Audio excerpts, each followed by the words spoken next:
Well, hello, everyone, and welcome back to Bracy Sports Media. My name is Aaron Bracy, and I'm thrilled to be joined today by Ky Carlin and a host of guests who are joining us for our first ever live Q&A. If you like our videos, please check out our podcast, wherever you get your podcast, Bracy Sports Media. And you can also watch our YouTube channel, Bracy Sports Media, and check out our website, bracysportsmedia.com. So, Ky, I'm going to go to you first. Ky is the Sixers reporter for USA Today Sixers Wire. And Ky, a couple questions came in from Twitter. Somebody wanted to know what Matisse Thybulle's role is going to be upcoming. How do you see his role? Matisse Thybulle, to me, could be a guy who I can't really see him really topping out as a maybe every night starter, just because the three-point shot right now is just a little bit shaky. But because of his defense, and he's already one of the most elite defenders in the league, if you really look at the fact that as a rookie, he's leading all the rookies in steals. He's leading, I think he's like fourth amongst all rookies in blocks. And he only plays like 12 minutes a night or 19 minutes a night. It's something ridiculous like that because he fouls too much. That is something that Brett Brown has continued to say. He wants to grow Matisse's NBA education. And then another one is the fact that the offense does come and go. That's why Brett kind of doesn't really give him a start anymore if a guy needs a rest or anything, because the offense is not there. Right. But defensively, we're talking about one of the most elite defenders in the league already. And honestly, it's really, really impressive if we're going to be completely honest here. He's been really, really good this year. All right, Ky, we're going to throw it out to the crowd, see if anyone has a question for you or me or anyone. Anyone have a question? I have a question. Let's go to Rashawn. Let's see here. You're unmuted. Go ahead, Rashawn. How's it going? Good. How you doing? Thanks for joining us today. Thank you. Glad to be here. My first question goes to Ky. I met Ky actually through our connection through our university. I'm also a Stockton University student. I'm about to be a senior. Congratulations. Congratulations, dude. One more year. I know, one more year is crazy. Hopefully you'll be at school. Yeah, hopefully, man. I'm hoping that you guys can kind of get back on campus. Like, I read that probably fall, probably not. But, like, if you guys can kind of get back to spring and, like, kind of have a semester of that would be really great for you guys. I'm really hoping that you can. Yeah. But my question is, how did you guys get your start in journalism and being able to cover the 76ers? All right, Aaron, you want to go first? Yeah, that's a great question. So I actually got my start. I worked at St. Joe's University. I worked in the sports information office and covered college basketball and some other sports, lacrosse, women's college basketball. And there was an opportunity to cover the Philadelphia Rage, which was a women's basketball team that played in the ABL. Dawn Staley was on the team. And the Associated Press needed someone to cover it. So I was like, I'll do it. So that's how I kind of got my start doing that. And then I kind of started covering, did some work full-time. And for the last 12 years, I've been working for the AP as a freelancer. And I do a lot of 76ers and Flyers and Phillies games. Ky? For me, I actually, at Stockton, I was doing like a lot of stuff with the radio station there, WLFR. Rashawn, I don't know if you have done anything there, but when I was a junior, they actually offered me the job as sports director. So I actually used that to kind of get myself into a lot of things. I actually got lucky because the Sixers actually came to Stockton for training camp. My junior year, my senior year, and the year after that. It was like right before they built their facility in Camden. So they came down to Stockton for training camp. And I was like a junior in college interviewing like Henry Sims and like guys from the process, like Jakar Sampson and like straight up process. And kind of made my connections through there. I had a radio show called Getting Buckets because the game's all about buckets. And then we had Keith Pompey call into our show. We had a couple of guys. We actually had Jason Jones, who covers the Sacramento Kings. Okay. He called into our show, talked some Kings basketball with us. And that kind of got me actually, I used Stockton as a press credential, like to get into Sixers games. 3 years ago, I used Stockton. It was crazy. Then I got hired at Longport Media. I got paid $10 a game to cover the Sixers. Got to do what you got to do. $10 a game. Like, this is not exaggeration. I didn't get anything covered, not tolls, not gas, nothing. They were like, we'll give you $10 a game. And I was like, you can't even afford a media meal for $10. It costs $12. That's what I'm saying. Like it was terrible. But the point is, guys, if you really want to get into it, you have to do these like little things and do whatever it takes to really grind and get yourself into the business. because last year I got in touch with USA Today through a colleague of mine.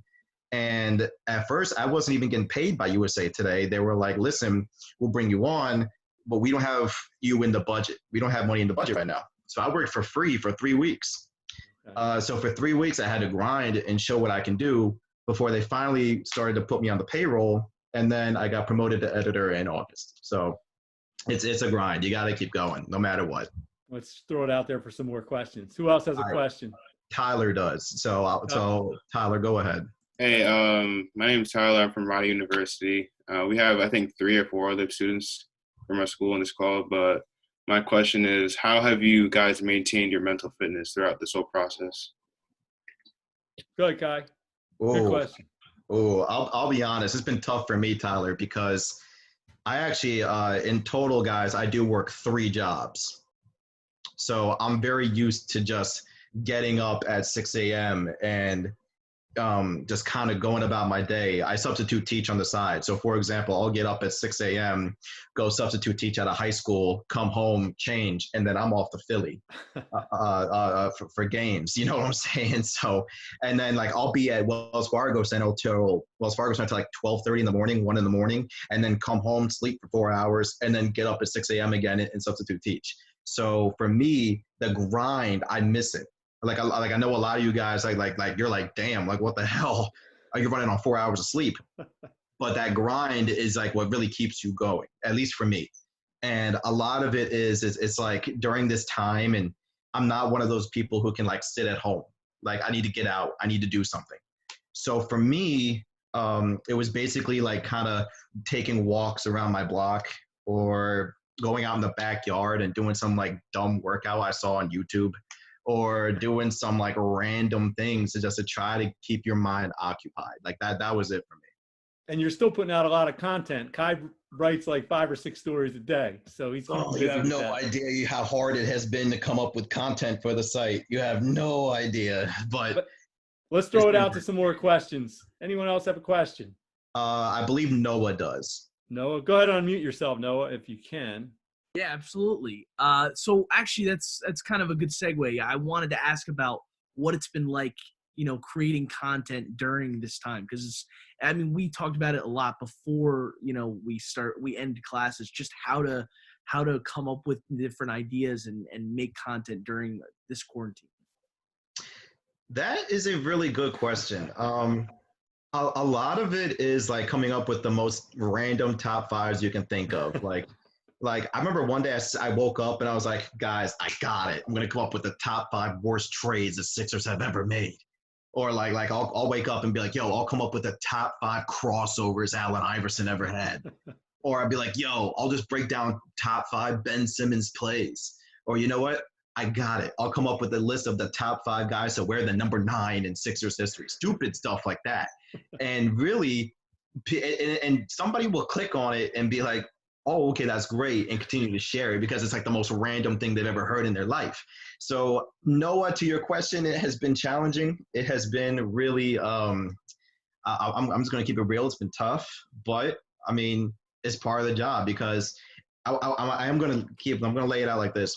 In this job, you're very easily replaceable because like if you don't push out, there's always an eager kid right behind you who's willing to do what you're doing right now. So it's one of those things to where like you have to continue to keep proving yourself each and every day, no matter what the situation is. You got to go out there and grind. Real quick point on that from me, and I want to get to more questions, is what Ky just said is so true. So I'm a freelancer for the AP. So I literally keep my schedule open for all Phillies, 76ers, and Flyers games. And the AP might ask me up till 6 o'clock the day of a game, hey, can you go cover the game? And I always say yes, because I know if I say no, there's like 3-4 people behind me who are ready. Once in a while I'll say no, but I always try to say yes if at all possible. All right, let's open up more questions. I believe Dominic has one. All right, Dominic, go ahead and unmute yourself. Hey, how you guys doing? Hey, Dom, thanks for joining us, man. Yeah, thank you. So my question kind of involves the quarantine that we're all going through it. Obviously, the Michael Jordan documentary, all 10 episodes have just concluded, and I'm pretty sure we all watched it because we all really have nothing better to do. I thought it was great, but I've been actually hearing a lot of heat that has been getting from Horace Grant and also Scottie Pippen saying they look bad. This goes to any of you guys. How do you guys feel it went with the whole documentary itself? Do you think it was well established, or do you just think there was some backlash towards players? Go ahead, Guy. For me, when it comes to Scotty, I'm just gonna put it out there. Scotty didn't exactly help his situation, especially in like part 7 when Phil drew up the play for Kukoc at the end of that game, and he decided not to come in. He just sat on the bench and said, "No, I'm not coming in." That didn't exactly like help his situation, if we're gonna be completely honest, because that right there just makes Scotty look a little immature and make him look a little like oh, Michael's gone. It should be about me. And really, I mean, I don't care what anybody says. By the way, Tony Kukoc was a baller. I'm just going to put that out there. Tony Kukoc could play. Except in the Olympics, the first game. Except for that one game. Michael and Scotty weren't about it, except for that one game. And yeah, actually, I'm reading the chat, and like Rashawn brings up a good point. Like, yeah, who does that? Like, you're supposed to be the leader. You're supposed to be the guy on that team. So, I mean, Scotty didn't exactly help himself in that situation at all. Yeah, I think what helped Pippen though was the final.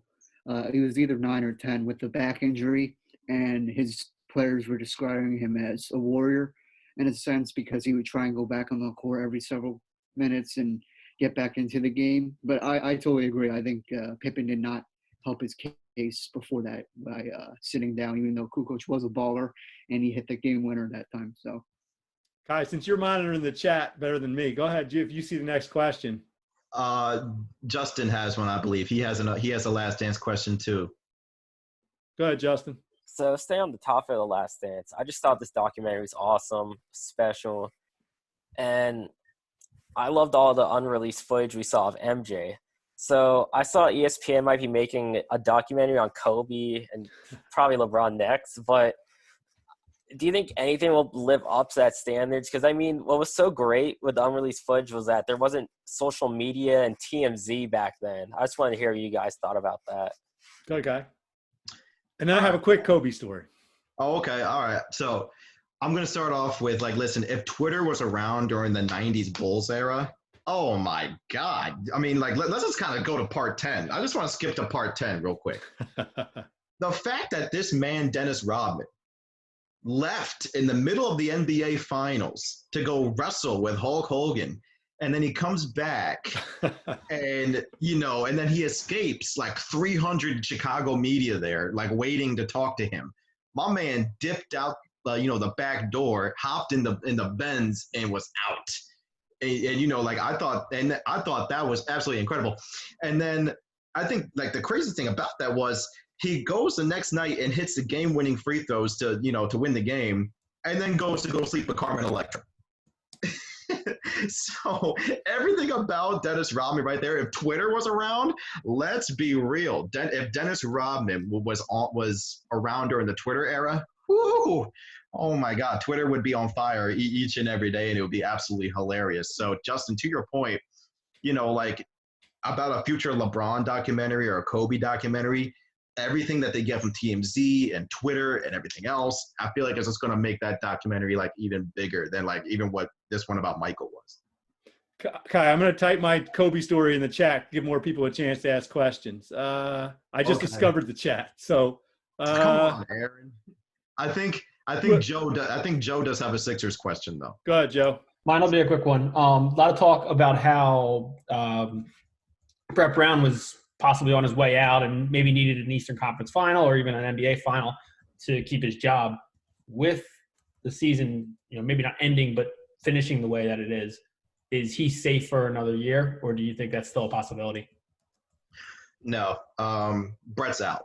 Like the only way Brett saves his job at this point is if the Sixers do make the finals, but they have to at least make the finals to like really have Elton Brand be like, you know what, like maybe we can bring this back another year. Because the entirety of this was all about we're built for the playoffs. We're built for the playoffs. Elton Brand said it. Brett Brown said it. Like they completely agree that they were built for the playoffs. So if they don't succeed in the playoffs like they expect that they can be, then Brett's out. Because he's to be fair, if we're going to be completely honest, he's had every chance to have this team succeed. So I think you have to give him credit that he took them from really bad to good. But now he's really struggling to take them from good to great. And that is where a new coach could probably come in. I do feel bad though that, you know, he talks about this team as built for the playoffs, and he's never really going to have a chance to see. I mean, he's had a lot of chances, I guess, but he's never going to have a chance to see if it really was built for the playoffs. Well, he did say on last Friday there was a conference call with us through Zoom. He feels like the process is incomplete. He does feel that, you know, this season was supposed to be the season, and the starters have only played 19 games out of a possible 65 together. You know, Simmons, Richardson, Harris, Horford, and Embiid, and they've only played 19 out of 65 games. Like that's a crazy number because of injuries to Josh and injuries to Joe, and then Ben's injury. You know, like all of it is just a little, you know, it's crazy. But Brett has had chances in the past to make sure that this team succeeded. And it also didn't help that last year he and Jimmy Butler continued to butt heads. And then Jimmy came out on JJ Redick's podcast, I think last month. Or no, it was actually – yeah, he came out and skewered Brown, right? Pretty much just threw Brett Brown under the bus. And like, you know, like that definitely resonates with GMs and everything. So we're going to have to kind of see what happens. But I think the only way he stays his job is if they make the finals. Other than that, he's out. Let's go back to Rashawn. Rashawn, you have a question. You All can right, unmute yourself. Yeah, there's this ongoing narrative that Joel Embiid and Ben Simmons can't possibly play together. So, yeah, I know, crazy. But if you guys would think, if you had to trade one of the players, who would you trade and why? Good guy. I've actually been asked this question like 10 times since quarantine started. So, I mean, I've had a lot of time to think about it, but I'm going to kind of address it like this. To Rashawn's point, I want to point out that Joel and Ben had an offensive rating of 114 2 years ago. Last year, the offensive rating was 113. This year, it's only 104. Now, I'm going to turn the question to you guys and, you know, like kind of put it in the chat. It's mainly and why do you think that offensive rating dropped from 113 to 104? It's not because Joe and Ben can't play together.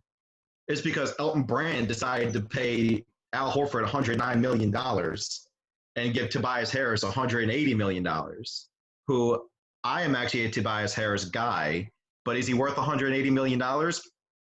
No.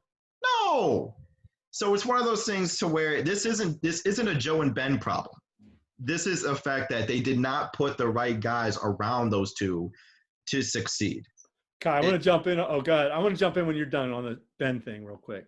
And I guess, Rashawn, like if I had to trade one of them, I guess it would be – see, this is tough, but I guess I would say Joe, just because Joel always has, you know, something going on, whether it be an injury or he's out of shape or something.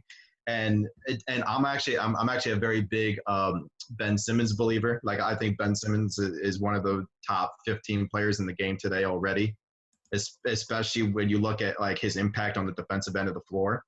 And so like I think Ben Simmons, you know, you could probably build around him a little easier. Kai, do you remember when Ben hit the second, not the game against the Knicks, but I forget who he played. He hit the three-pointer.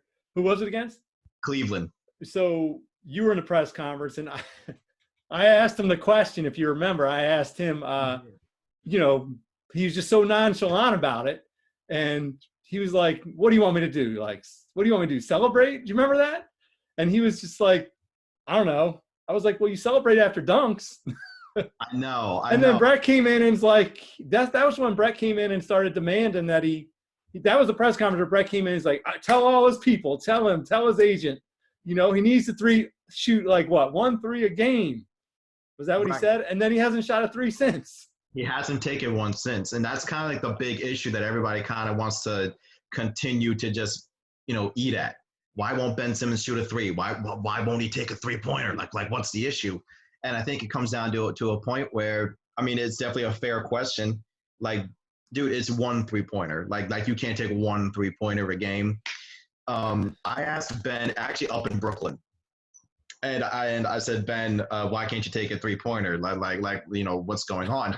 And he basically was, and his answer was, I'm not Steph Curry. I'm not just going to pull up from 3-pointer as soon as I cross half court. I'm the point guard of the team, and I'm going to get everybody involved first before I even look for my own offense. Also, he's one of those guys who really needs to kind of like be in his spots. So he's one of those guys. He has to be in the corner because like that's the only time I'll really ever see him be successful from 3-point range. So I mean, Brett, and that's where you go to Brett, and you're like, okay, you need to set him up away from that dunker spot and put him in the corner and see if he can knock down a 3-pointer. All right, let's go back to questions. We have about 5 more minutes. Who else? Just go ahead and unmute yourself and ask if you'd like. I believe Vaughn had one. Vaughn? Hey, Vaughn, are you still there? Yes, I'm still here. Vaughn's a good dude. I met Vaughn at St. Joe's trying to get into journalism. Vaughn, thanks for joining us. Go ahead and with your question. Thank you for having me, and I hope everybody's staying safe at this time. So I had a question about the Sixers, and we were talking about Brett Brown and the coaching staff. And obviously, I think one of the problems is that we don't have enough shooting, enough floor spacing on the team. But I think the main problem is coaching. And with the idea that Brett Brown might be out after this year, I wanted to know if you guys had like a person in mind that you think would be an ideal head coach. I was thinking someone like a Ty Lue, a former player, played in the finals, has a championship as a coach. It seems like had the respect of his players. But I wanted to know if you guys had someone else in mind that might be a good fit to kind of bring this team together and get past that second round threshold. Go ahead, Ky. Honestly, Rashawn, no on Mark Jackson. Just no on Mark Jackson. Listen, I've heard some stories about Mark Jackson, and I'm not ready some stories that I can't really share on here. Mark Jackson's no. Listen, there is a reason why he's not in coaching right now. That's all I'm going to say. All right. But and to answer your question, Vaughn, I guess I would say Ime Udoka. I mean, he's on the coaching staff right now, and Udoka is actually a guy who is well known in coaching circles. He is a guy who is probably going to be a head coach next year, whether it be with the Sixers or the Chicago Bulls have a lot of interest in him. And, Jim Boylan has been an absolute disaster with the Bulls. So they can get Jim Boylan out of there, and they've already had their eyes, locked on Udoka. He's a good coach. He's got a good rapport with the players. They seem to like him. So if I had to kind of put my money on a guy, it would be Udoka, with a second, in command, probably be Ty Lue. Ky, I want to go to Kevin. Kevin, even if you don't have a question, unmute yourself. Kevin's trying to break into broadcasting, and when you hear him speak, you'll know why. I've also met Kevin at St. Joe's, so definitely, Kevin has a great voice for broadcasting. I know this pandemic doesn't help anyone, but Kevin, maybe you can just throw a question out there just to get your name and your voice out there. Yeah, sure. I appreciate it, Aaron. So I guess my one question would be, I just want to get your perspective too, because this is kind of my personal opinion. Do you think the Sixers championship opportunity has passed because of the Jimmy Butler, like having Jimmy Butler as like that dog on the team? Do you think they need that guy that has that leadership mentality? Okay, 2 things. That's a deep question. It is 2 things. One, I now see what Aaron is talking about. Your voice is wild. Your voice is great. Told you, I man. appreciate it. Secondly, the window is still wide open, and Brett Brown he actually addressed that. He was asked by my colleague Jason Blevins over at the Painted Lines. He asked, what could the players learn from the Last Dance? And Brett basically was like, we have to kind of sit back and realize Joe and Ben's 23, Joe's 26. We have to realize that, guys. Michael Jordan didn't win his first title till he was 27. And it was like his 7th year in the league, 8th year in the league, something crazy like that. LeBron James didn't win his first title till his 9th year in the league. Kevin Durant didn't win till he was his 8th year in the league. Like, this doesn't just happen overnight. That window for this team is wide the hell open, just because of the fact that Ben is only 23 and Joe's only 26. And it kind of comes down to a point where, I mean, Sixers fans, I know you're not the most patient group of people. I know a lot of you guys demand greatness out of your teams. You see it with the Eagles every year and the Phillies and everything else. But, just kind of sit back, watch the maturation of the group continue to grow, and they take their lumps. I mean, Jordan took his lumps. He kept running into the bad boy Pistons like over and over again. And Bill Laimbeer and Isaiah Thomas would mess him up with elbows. And then he had to learn. It's a process. So, I mean, listen, you guys know about the process, man. You got to trust it. So just kind of sit back and watch them develop. They'll be all right. All right, Ky, we got time for one, maybe two more questions. We're going to go to Tyler. Tyler, just unmute yourself. Go ahead for Ky. Can you educate us more about like what you do at USA Today? Sure. So basically at USA Today, I'm the editor of our Sixers Wire site. And over at USA Today, we have these NBA Wire sites. We don't have one for all 30 teams. We were in the process of that, but then coronavirus said nah. So we kind of had to pump the brakes on those a little bit. But we have a Nets Wire that we just launched over the summer. We have a Sixers Wire. We have a Celtics Wire. We have a Rockets Wire. We actually have a LeBron Wire, if you could believe that. And then we also have a Lonzo Wire. We have a You have a Lonzo Wire? Oh yeah, we do, dude. People love reading about the Ball family, man. I remember interviewing his dad outside the visiting locker room when the Lakers came. That was last year, or maybe 2 years ago. They allowed you. So this was funny, real quick. So I was like, "Yo, can I interview?" Next thing you know, there were like 30 reporters right around us. Listen, LeVar loves to talk, man. You get him. He was really cool, actually. That's what's up. So it's kind of like one of those things. So like, as far as my job is concerned, basically it's a performance-based job. So I get paid a base salary, and then I have to hit these bonus thresholds for me to make more money. For example, I mean, we kind of focus on content. So they ask me to put out sometimes like 5 posts a day. They ask me sometimes to put out like 6 posts a day. There was a time, Tyler, I wrote 12 articles in a day. That's the grind. Yeah, that's it, guys. Just kind of like as soon as you hit publish, send that out. Okay, I'm writing another one. Publish, send that out. Okay, I'm writing another one. And that is why I'm at Arena so late. There was one time, Aaron, I was actually in Miami, and my dad lives in Delray Beach, so he's about an hour north of Miami. So, but I was at American Airlines Arena until 2 o'clock in the morning, like 2 o'clock in the morning. And just there writing. It was me and like one other writer still working. And then I booked it back to my dad's house, slept for an hour, and then caught my flight home. That's the grind. So, I mean, I slept for like an hour. So, that's kind of what my job's all about, man. It's all about content. You got to continue to keep pushing stuff out. Well, Ky, on that note, we're going to have to wrap it up for tonight. Ky, this was awesome, and thanks everyone for joining us on the first ever Bracy Sports Media live Q&A Zoom chat. We're going to try and do this every Thursday. If you can come back and join us, or if you're listening on the podcast, next Thursday we will be doing this again at 8 o'clock. And if you like our podcast, check us out, Bracy Sports Media, wherever you get your podcasts, and bracysportsmedia.com. Thanks a lot, everybody, and have a great day.